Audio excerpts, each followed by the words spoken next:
ஆண்டவராகிய இயேசு கிறிஸ்துவின் நாமத்தினாலே உங்களுக்கு வாழ்த்துக்களை தெரிவித்துக் கொள்கிறேன். இந்த நாளிலும் நம்ம இந்த பெரிய வெள்ளிக்கிழமையை நாம் கொண்டாடி கொண்டு இருக்கிறோம்.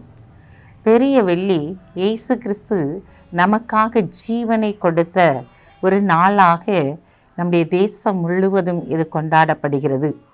இந்த பெரிய வெள்ளிக்கிழமையில் தம்முடைய ஜீவனை நமக்காக அவர் கொடுத்தார். பாவத்தின் சம்பளம் மரணம் என்று சொல்லி பார்க்கிறோம். அந்த பாவத்தின் சம்பளமாக இருக்கிற அந்த மரணத்தை ஜெயமாய் விழுங்கின நாள்தான் இந்த புனித வெள்ளி அல்லது பெரிய வெள்ளி என்று சொல்லுகிறோம். இங்கே பார்க்கிறோம், இயேசு கிறிஸ்து உலகத்தில் பிறக்கும் போதே அவரை கொலை செய்ய வேண்டும் என்று சொல்லி பிசாசவன் ஏரோது மூலமாக அவன் திட்டம் பண்ணுகிறதை பார்க்கிறோம். அவன் கடந்து வருகிறான். ஆனால் ஆண்டவர் அந்த இடத்திலும் தப்பு வைக்கப்படுகிறார். அவர் ஊழியம் செய்வதற்கு முன்பாக 40 நாட்கள் அவர் உபவாசித்து ஜெபிக்கிறார்.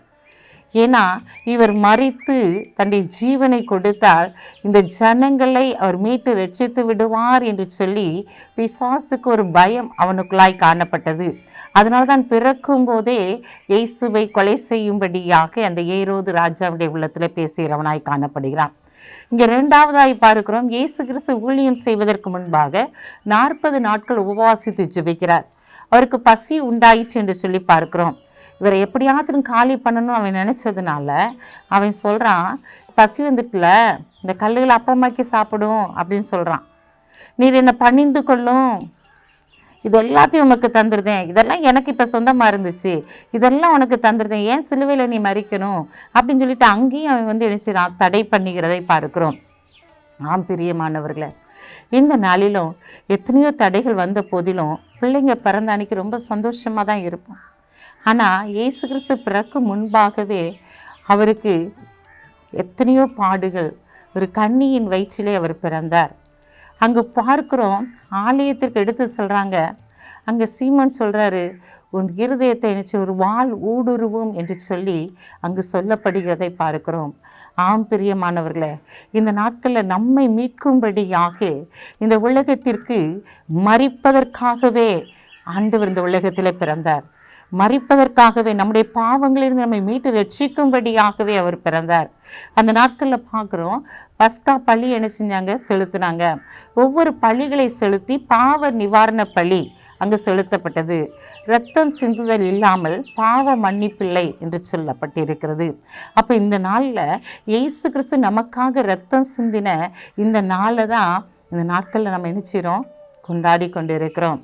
பாவத்தின் சம்பளமாக இருந்த நம்மளை, பாவத்துக்கு மரித்து போக வேண்டிய சூழலில் இருந்த நம்மளை மீட்கும்படியாக தன்னுடைய இரத்தத்தையே அவர் சிந்தி நம்மை மீட்டெடுத்த நாள்தான் இந்த பெரிய வெள்ளிக்கிழமை. இந்த நாளிலும் அவர் சொல்கிற வார்த்தையை பாருங்கள், எத்தனையோ பிரச்சனைகள் அவருக்கு வருகிறது. அப்போ சிலுவையில் அறையும் அப்படின்னு சொல்லிட்டு சொல்கிறாங்க, நிந்திக்கிறாங்க, அவமானப்படுத்துகிறாங்க. சிலுவையில் அவர் தொங்கும்போது கூட அந்த பக்கத்தில் இருக்க கல்லைன்னு சொல்கிறான், நீர் ஆண்டவராக இயேசு கிறிஸ்து அப்படின்னு சொன்னால், நீர் தேவனுடைய குமாரன்னு சொன்னால், நீர் சிலுவையிலேருந்து கீழே இறங்கி வாங்க அப்படின்னு சொல்லிட்டு எல்லாருமே அவரை கேலி கிண்டல் பண்ணுறாங்க. ஏன்னா அங்கேயும் பிசாசானவன் மனிதர்கள் மூலமாய் கிரியை செய்கிறதை பார்க்கிறோம். அப்போ ஆண்டவர்கிட்ட அவர் சொல்கிறாரு, பிதாவே இவர்களை மன்னியும் என்று சொல்லி கேட்கிற வார்த்தையை பார்க்கிறோம். அந்த சிலுவையில் கூட அவர் மன்னிக்கிறவராய் காணப்பட்டார். அப்போ அந்த இடத்துல பார்க்குறோம், அதில் 6வது வார்த்தையை பார்க்குறோம், எல்லாம் முடிந்து போயிற்று அப்படின்னு சொல்கிறார். இந்த உலகத்தில் நான் வாழ்ந்த வாழ்க்கை முடிந்து போயிற்று. பாவம் என்கிற அந்த வாழ்க்கையில் இந்த ஜனங்களுக்குரிய ரட்சிப்பை, ஒரு மீட்பை கொடுக்கும்படியாக அந்த பாவம், சாபம், வியாதியின் கட்டுகள் இன்றோடு முடிந்து போனது என்று சொல்லி அவர் சிலுவையில் அங்கு சொல்லுகிறதை பார்க்கிறோம்.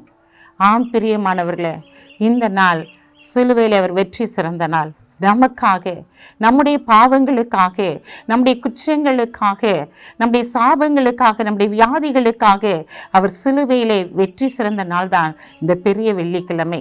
இந்த நாளிலே பாவத்திற்கு பரிகாரியாக அவர் இந்த நாளிலே உங்களுக்காகவும் எனக்காகவும் ஒரு இரத்தத்தை சிந்திருக்கிறார். அந்த குற்றமில்லாத இரத்தம் நமக்காக சிந்தப்பட்டது. ஆம் பிரியமானவர்களே, இந்த நாளிலும் அந்த வெள்ளிக்கிழமையை அனுசரிக்கிற நம்முடைய வாழ்க்கை அவரை போல நாம் வாழ்கிறோமா? அவரை போல ஒரு பரிசுத்தமுள்ள வாழ்க்கை வாழ்கிறோமா? நமக்காக மரித்தாரே, அவருடைய தாகம் என்ன என்று சொல்லி அறிந்து நாம் செயல்படுகிறவர்களாய் காணப்படும் போது இந்த நாளிலே அவர் பரலோகத்திலிருந்து உங்களை காண்கிறவராய், உங்கள் கூட இருக்கிறவராய் இருந்து அதில் சந்தோஷப்படும்படியான காரியத்தை அவர் செயல்படுத்துவார். இந்த நாளிலும் உடைய வாழ்க்கையில் இருக்கிற எல்லா துக்கங்களும் சந்தோஷமாய் மாறும்படியான காரியத்தை அவர் சிலுவையிலே வெற்றி சிறந்தார். உன் வேதனையை சிலுவையிலே வெற்றி சிறந்தார். உன் கண்ணீர்கள் அனைத்து மாற்றும்படியாக சிலுவையிலே வெற்றி சிறந்தார். உன் வியாதிகள் அனைத்து மாற்றப்படும்படியாக அவர் சிலுவையிலே வெற்றி சிறந்தார். உன் பாவங்களுக்கு சாபங்களிலிருந்து உன்னை மேற்கொண்டிருக்கிற எல்லாவித பாவ வழக்கங்களிலிருந்து நீ ஜெயம் எடுக்கும்படியாக அவர் சிலுவையிலே வெற்றி சிறந்தார். இந்த நாளில் அந்த வெற்றி சிறந்த தேவனுக்கு முன்பாக நீங்களும் நானும் கடந்து வந்து நிற்கிறோம். அதை நினைவு குறிக்கிறவர்களாய் நாம் கடந்து வந்து நிற்கிறோம். இந்த நாளிலும் அவர் எல்லாம் முடிந்து போயிற்று என்று சொன்னது போல இந்த நாளில் நம்முடைய வாழ்க்கையில் எல்லா பாவ பழக்க வழக்கங்களும் முடிந்து போயிற்று என்று சொல்லி நாம் பரிசுத்தமுள்ள ஒரு வாழ்க்கைகளாய் வாழ இந்த பெரிய வெள்ளிக்கிழமை நம்மை அழைக்கிறது. கண்களை மூடி ஜெபிப்போம். அன்புள்ள ஆண்டவரே, இந்த நாளுக்காக உமக்கு நன்றி செலுத்துகிறோமப்பா. இந்த நாளிலும் கூட தகப்பனை நீ துதிக்கிற சுதரிக்கிறையா, நீர் செய்ய நினைத்த காரியம் ஒன்றும் தடைபடாதாப்பா. இந்த நாளிலும் கூட தகப்பனே, பிதாவே இவர்களை மன்னியும் என்று சொன்னீங்கப்பா. அங்கே ரட்சிப்பு கடந்து வந்து விட்டது ஆண்டவரே. அப்பா, இந்த நாளில் தகப்பனை ஒரு மன்னிப்பு கடந்து வந்து விட்டதப்பா. இந்த நாட்டில் இன்றைய பரதேசில் இருப்பாய் என்று சொல்லும்போது அங்கே ரட்சிப்பு கடந்து வருகிறதப்பா. இந்த நாளில் தகப்பனை நீ துதிக்கிற சுதரிக்கிறையா. இந்த நாளில் ஏதோ உன் ஏதோ ஒரு மகன் என்று சொல்லி ஆண்டவரே இந்த நாளில் ஆண்டவரே ஒப்படைக்கிறது பார்க்கும்போது நீர் தாயின் தகப்பனை கனம் பண்ணி என்று சொன்ன வார்த்தை அங்கு நினைவுகூரப்படுகிறது ஆண்டவரே. இந்த நாளில் என் தேவனை என் கைவிட்டீர் என்று சொல்லி நீ கதரும் போது அப்பா, இந்த நாளில் அப்பா ஒரு தவிப்பை நாங்கள் பார்க்க முடிகிறது ஆண்டவரே. தாகமாக இருக்கிற என்று சொல்லி உங்களுடைய தாகத்தை தணிக்கும்படியான காரியத்தை உங்களுடைய பிள்ளைகளாக இருக்கிற நாங்கள் செயல்படுத்தும்படியான காரியங்களை செயல்படுத்தும்படியாக ஒரு ஆத்தும தாகத்தோடு உமக்காய் ஓடுகிறவர்களாய் மாற்றும்படியாக இந்த நாளில் தகப்பனே எங்கள் ஒவ்வொரு குடும்பங்களையும் பலப்படுத்துங்கப்பா. இந்த நாளில் தகப்பனே அப்பா, பிதாவை உடைய கைகளை நாவி ஒப்புகிறேன் என்று சொல்லி நீர் ஒப்பு கொடுத்தது போல ஒவ்வொரு நாளும் ஆண்டவரே எங்களை அர்ப்பணித்து ஒப்பு கொடுத்து அப்பா நாங்கள் ஜெபிக்கத்தக்கதாக உம்மை போல நாங்கள் வாழத்தக்கதாக எங்களை மாற்றுங்க.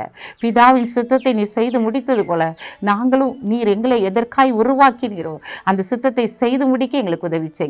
இயேசுவின் நாமத்தில் ஜெபிக்கிற நல்ல பிதாவே, ஆமென்.